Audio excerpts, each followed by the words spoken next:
YouTube, muscly folks, it is deadlift day, and you know that is always a good day. Today, my rep out set, as many as I can do, test was 240 on the 5+ Windler 531 scheme. And I got 15 reps, which ran out of steam on the basis of grip, which would be expected. There's only so long I can sit there with any amount of weight over like 200 pounds just dangling off my little tiny hands and pathetically thin wrists before I will feel like I need to let go. That is one thing that's always a huge challenge for me, is keeping my grip strength in line with everything else on my body. This being my rep out set, it was pretty brutal. Another trainer there at the gym helped me on my down sets work on one flaw in my deadlift is I've been rolling over my knees, as you see there, on the way down, which is, on the way down is kind of like, I only do reps to build some muscle with weights that are safe, so in the first place.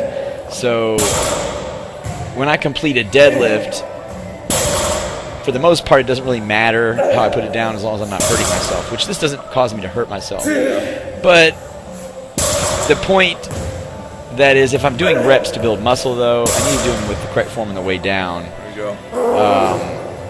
And basically involves pushing my hips back, which I was not really doing. Like I'm not pushing my hips back to the right position. I'm basically just dropping to the floor and then resetting and then pulling. And rather than resetting, I could just hold tight where my hips need to be correctly, which I was working on this set. I failed on the 5th one, but that was correct right there. You'll see I didn't roll the knee. That one I didn't roll the knee. Yeah, that's a good shot, too.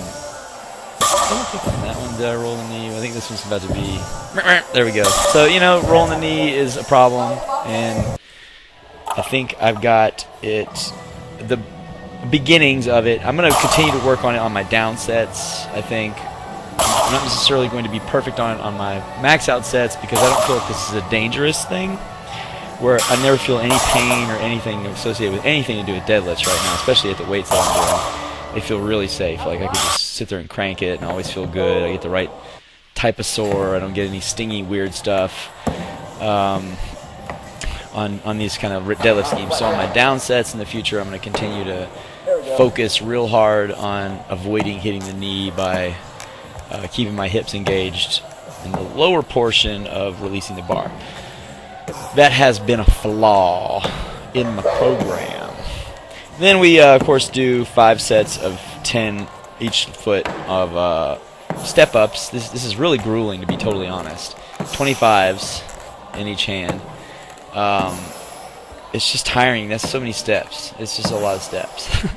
But I do want to dunk a basketball, and I feel like this kind of thing is going to help me develop the type of explosive power that off the 1 foot that you need in some circumstances to dunk a basketball. I don't really know at this point. I haven't done any research on whether you're more effective dunking off 2 feet or dunking off 1 foot if you're like 5'11" like me. I haven't really researched it. It's hard to know.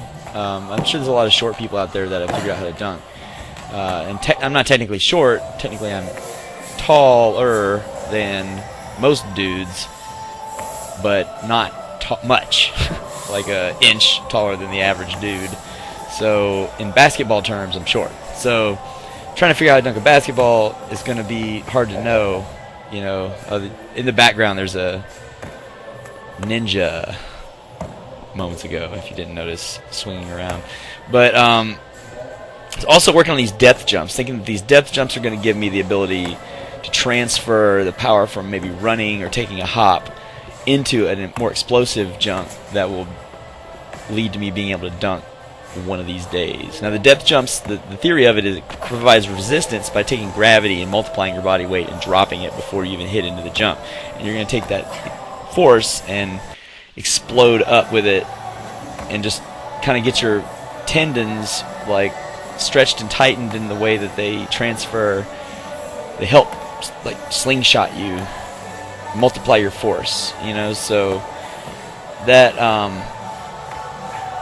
was is the objective with these depth jumps, which I probably need to start taking them higher, because these, while they wear me out, good God, they wear me out, especially after deadlifts and after like basically murdering each of those quads with rep after rep of step ups, so I don't actually have a lot of strength left. The explosion just takes a lot of energy, and my heart rate is going through the roof.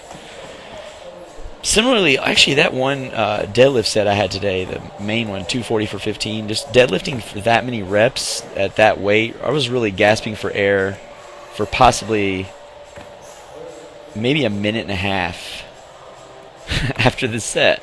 Like, hard. Not just, you know, my heartbeat was up, but I was gasping for air. I was, like, struggling to get enough air. I had to really shake and bake. I mean, being a vocalist, I kind of have a lot of capabilities when it comes to my cardio, like unique capabilities that come from being a vocalist. And I was also a distance runner, so I have a lot of different ways that I like try and extend my breathing ability past the brink for different reasons. Like when you're singing, a lot of like parts where you don't have a lot of, you have like only moments in between to breathe, and you're also required to move. Sometimes you run out of air. There you are. You know, you're getting dizzy. Or the worst is one time I played a show in Denver, Colorado, and I'm not acclimated to the height and the different air quality or whatever that's involved in that height, and so it was much lower amount of oxygen in each breath, and I was just suffocating. Even singing my regular songs, I had to like skip some of the words because I was going to die if I don't breathe. So it kind of, you know, I got some tricks up my sleeve when it comes to trying to get my oxygen in my system when I feel like I'm gasping for air or like almost hyperventilating due to requirement of air due to a cardiovascular task. I don't know if that's something that you have to get a certain amount of cardiovascular capability to even do before your body would have shut you down before you got to that point, but I know that people sometimes look at me when I'm gasping for air like that after a really hard set like they're worried. And I feel like they shouldn't be worried, and I'm not worried at all, you know? So I do wonder about that. That's kind of funny it's kind of always been that way with cardio. It's a circus trick you can do, I think, if you're really good at high-intensity cardio, is you can run yourself to a crazy red line and hold it for kind of a good while, and people will be like, what in the hell is wrong with that person? Are they going to actually die? You know, like... But you're not, you know yourself, this is just like fun games, like you're not going to be dead, you're just doing some intense cardio real quick. And maybe it comes from a high tolerance to lactic acid buildups in your various places like lungs or whatever it was. I don't know on the deadlift though, I don't know if it's lactic acid buildup in the lungs that's getting you, or if it's just that your blood pressure is rising and your heart rate is having to run maybe 170 or something, and you're maybe it's kind of like your body's like, hey, we're running out of there being a way for the body to produce oxygen more than this, so you have to just stop.